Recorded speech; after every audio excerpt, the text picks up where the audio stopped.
David Julien, l'éducation contre justement ces informations et ce phénomène complotiste, c'est une urgence définitivement?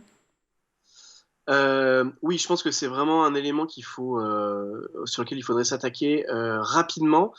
Je voudrais juste apporter une nuance parce que en fait, quand on considère le terme fake news, je trouve que c'est un peu devenu un terme fourre-tout dans lequel on peut mettre énormément de concepts différents.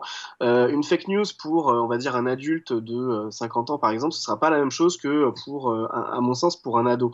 Je vous donne un exemple.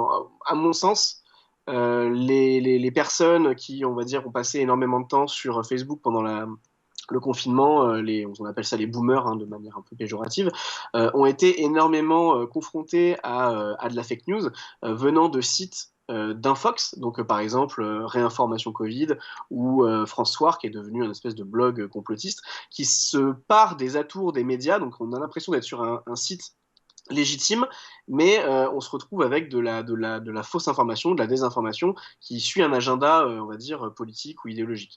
Je pense que pour les ados, alors effectivement, ils ont entendu parler de tout ça, les Illuminati, même maintenant dans n'importe quelle chanson de pop culture, on fait le triangle. Donc je veux dire, c'est presque devenu une blague. Il y en a certains qui vont y croire, et puis après on va leur dire non mais bon, arrête tes bêtises, c'est pas pour de vrai. Euh, Juste une anecdote, moi j'ai été en collège, dans un collège de Montreuil il y a 2 ans pour interroger des élèves et ils m'ont parlé par exemple de différents youtubeurs qui analysaient les clips de rap qui étaient populaires à ce moment-là, c'était notamment le clip de PNL et ils leur disaient regardez là on a le signe que les deux rappeurs de PNL ont signé avec le diable parce qu'ils font le signe du diable, etc.